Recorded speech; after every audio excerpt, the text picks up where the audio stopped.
جناب شاہ سلمان کے ساتھ اور ان کے بیٹے ولی عہد شہزادہ محمد بن سلمان کے ساتھ، اور انہوں نے ان تحقیقات پر، یعنی جمال خاشقجی کی فیملی نے ان تحقیقات پر اعتماد کا اظہار کیا اور انہوں نے اس معاملے کو یہیں پر ختم کر دیا۔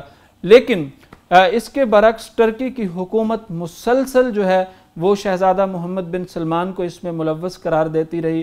اس حوالے سے قطر بھی ٹرکی کے ساتھ مل گیا اور یہ سارا معاملہ یوں آگے چلا کہ ایک دو مسلم سٹیٹس کے درمیان مخالفت اور تنازع پیدا ہو گیا۔ اب نہ جانے ٹرکی کس کی ایما پر یہ کوشش کر رہا ہے، خلافت عثمانیہ کی بات کی جا رہی ہے اور ساتھ ہی ساتھ یہ کہا جا رہا ہے کہ ہم جو ہے وہ مسلم امہ کو لے کر آئیں گے۔ اب یہ کوئی اتنی آسان بات نہیں ہے۔ سعودی عرب ایک بصیرت کے ساتھ کام کر رہا تھا، سعودی عرب ایک حکمت کے ساتھ کام کر رہا تھا۔ یعنی آج آپ فلسطین کے جو صدر ہیں محمود عباس، ان سے پوچھ لیں تو ان کا موقف یہ ہے کہ فلسطینیوں سے بڑھ کر فلسطینیوں کی حمایت ملک سلمان کر رہے ہیں۔ فلسطینیوں کے لیے اتنی دنیا میں کسی نے قربانیاں نہیں دی، اتنی کسی نے آواز نہیں اٹھائی جتنی ملک سلمان اور سعودی حکمرانوں نے اٹھائی ہے۔ ماضی میں بھی اسی طرح ہوتا آیا ہے۔ اب معاملہ ایک طرف یہ آیا صوفیہ کا ہو گیا جس کو کنیسہ سے مسجد بنایا دیا گیا۔ اب یہ معاملہ کوئی اتنا آسان نہیں ہے کہ آپ ایک کنیسہ ہے، ٹھیک ہے آپ کا ملک ہے، آپ جو مرضی کریں، آپ مالک ہیں اس زمین کے، لیکن اس کی تردید اس وقت جو سب سے بڑے پوپ ہیں، عیسائی برادری کے سب سے بڑے پوپ ہیں، انہوں نے بھی اس کی مذمت کی ہے۔ یعنی آپ اس طرح کے اقدامات کر رہے ہیں، پھر اس کو وہ کہتے ہیں رجب طیب اردوغان صاحب کی یہ پیش قدمی ہے، پہلا قدم ہے مسجد اقصیٰ کی آزادی کی طرف۔ اصل معاملہ ہے ہی مسجد اقصیٰ۔ آپ اپنے جو ملک جہاں آپ حکمران ہیں وہاں کنیسہ کو مسجد بنا دیں، چرچ کو مسجد بنا دیں، مندر کو مسجد بنا دیں۔ جن ملکوں میں غیر مسلموں کی اکثریت ہے وہ بابری مسجد ڈھا کے رام مندر بنا لیں۔ یعنی یہ آپ کی اکثریت ہے، اپنے ملکوں میں آپ جو مرضی کرتے رہیں، آپ کو کوئی نہیں روک سکتا۔ بھارت میں مودی نے جو ہے وہ بابری مسجد کو شہید کر کے وہاں پر مندر بنا لیا۔ یہ آپ کی اپنے ملک ہیں، اپنی طاقت ہے۔ مسلمانوں کا اصل امتحان وہ بابری مسجد ہے۔ جس روز مسلمانوں نے بابری مسجد کی طرف پیش قدمی کی یا جس لیڈر نے شروع کر دی وہ مسلمانوں کا ہیرو ہوگا، ورنہ یہ آیا صوفیہ کا معاملہ شاید کوئی اتنا بڑا معاملہ نہیں ہے کہ خلافت عثمانیہ کی جو ہے وہ واپسی ہو گئی ہے اور سلطان اردوغان آ گئے ہیں۔ یعنی یہ معاملہ اتنا آسان نہیں ہے۔ آپ کو بصیرت کے ساتھ کام کرنا ہوگا، آپ کو حکمت کے ساتھ کام کرنا ہوگا۔ یعنی جب اردوغان صاحب ٹویٹ کرتے ہیں، ان کی حکومت کی طرف سے ٹویٹ کی جاتی ہے، جب وہ عربی میں ٹویٹ کرتے ہیں تو ساتھ وہ مسجد اقصیٰ کا حوالہ دیتے ہیں، القدس کا حوالہ دیتے ہیں کہ یہ پہلا قدم ہے القدس کی طرف۔ لیکن جب وہ انگلش میں ٹویٹ کرتے ہیں تو القدس کا نام نہیں لکھتے، جب وہ ٹرکش میں ٹویٹ کرتے ہیں تو پھر القدس کا نام نہیں لکھتے، صرف مسجد آیا صوفیہ لکھتے ہیں اور اس کو کنیسہ سے تبدیلی اس کی لکھتے ہیں، مسجد اقصیٰ یا القدس نہیں لکھتے۔ لیکن صرف عربی میں جب ٹویٹ کرتے ہیں پھر قدس بھی لکھتے ہیں اور ساتھ ساتھ مسجد اقصیٰ بھی لکھتے ہیں۔ یعنی یہ خاص ٹونٹ کر رہے ہیں، خاص چھیڑ چھاڑ کر رہے ہیں عربوں کے ساتھ۔ تو مسلمانوں کا باہمی اس طور پر چھیڑ چھاڑ کرنا یا ان معاملات کی طرف آنا یہ مناسب نہیں ہے۔ جمال خاشقجی سعودی شہری تھے، وہ ایک ٹرکش خاتون کے ساتھ ان کا جو بھی تعلق تھا وہ شادی کرنا چاہ رہے تھے، ان کا قتل ہوا، سعودی عرب نے اس کی تحقیقات کی، معاملہ سزا جن کو ملنی چاہیے تھے ان کے لیے سزا کا اعلان ہو گیا۔ اب یہ معاملہ ختم ہو جانا چاہیے تھا، مسلم امہ کے وسیع تر مفاد میں ٹرکی کو آگے بڑھنا چاہیے تھا، لیکن ٹرکی نے اس کو انا کا مسئلہ بنا لیا اور وہیں پر یہ سارا معاملہ چلتا رہا۔ اب وہ مسلم امہ کی لیڈرشپ کی جانب بڑھ رہا ہے۔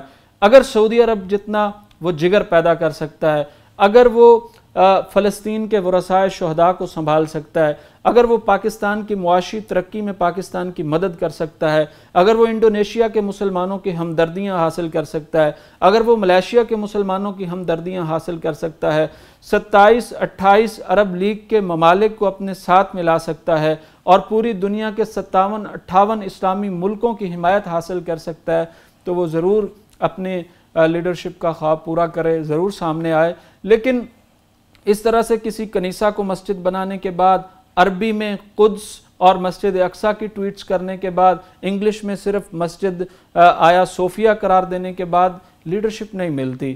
یہ معاملہ اتنا آسان نہیں ہے۔ لیڈرشپ ایک بڑی چیز ہے، ایک بہت بہت بہت بڑی شے کا نام ہے۔ آپ کو بڑی قربانیاں دینی پڑتی ہیں اس کے لیے، بڑا دل کرنا پڑتا ہے۔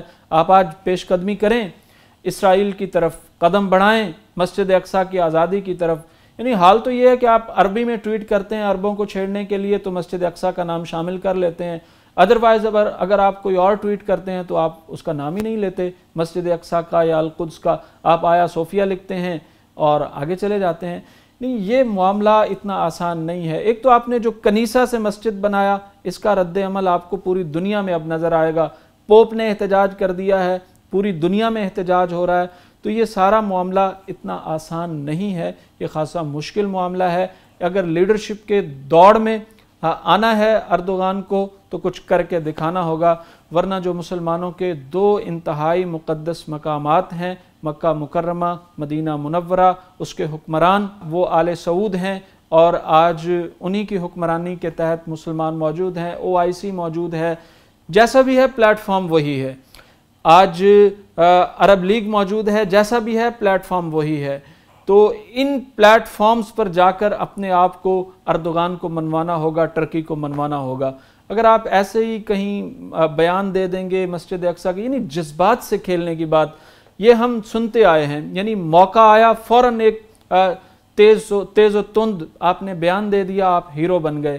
زیادہ دیر تک اس طرح ہیرو بنا نہیں جا سکتا، عملی اقدامات کرنے ہوں گے تب آپ ہیرو بنیں گے۔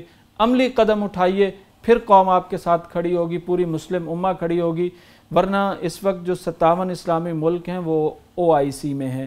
OIC کو اس وقت جو ہے وہ ہیڈ بہرحال وہ سعودی عرب ہی کر رہا ہے اور ملک سلمان ہی کر رہے ہیں، انہی کے فنڈنگ۔ ہم بات سیدھی کرنی چاہیے، سعودی عرب کی فنڈنگ سے OIC چل رہی ہے، ان کے ممالک چل رہے ہیں، تو آپ صرف بیان بازی سے آگے بڑھنا چاہتے ہیں تو یہ خاصا مشکل معاملہ، اتنا آسان نہیں ہے۔ تو آپ کو صلح کی طرف آنا چاہیے، آپ کو اس انداز سے بات نہیں کرنی چاہیے کہ آپ نے گویا اپنے ہی ملک کے کنیسہ کو مسجد بنا لیا، چرچ کو مسجد بنا لیا تو آپ جو ہے وہ ہیرو بن گئے۔ ہیرو بننے کے لیے لمبا سفر کرنا پڑے گا اور کرنا چاہیے، جو بھی کرے گا ہم اسے خراج تحسین پیش کریں گے، لیکن تاحال جو ہے بصیرت اور حکمت سعودی حکمرانوں کے ساتھ ہے، اور وہ بصیرت اور حکمت کے ساتھ اپنے معاملات بھی چلا رہے ہیں اور پوری دنیا کے مسلمانوں کے معاملات بھی چلا رہے ہیں، اور ہم دعا گو ہیں اللہ تعالیٰ ارض حرمین کی حفاظت فرمائے، اور پوری دنیا کے مسلمانوں کے لیے جو درد اور غم جو ہے وہ آل سعود کے دل میں ہے، اللہ اس کی بہترین جزا انہیں عطا فرمائے۔ بہترین عقیدہ ہے ان کے پاس، دنیا کے بہترین مقامات ہیں ان کے پاس، دنیا کی بہترین جو ہے وہ بہترین لوگ ان کے پاس ہیں، عربوں کی فوقیت سے کوئی انکار نہیں کر سکتا۔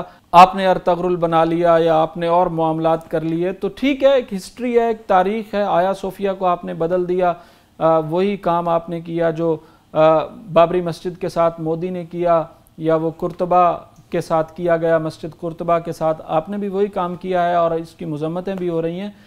تو ارض حرمین کے وارث ہی اصل ہیں اور انہی کے ساتھ ہی چلا جا سکتا ہے۔ اللہ تعالیٰ ان کی حفاظت فرمائے۔ یہ کچھ ضروری باتیں تھیں، گوش گزار کرنا چاہتا تھا میں۔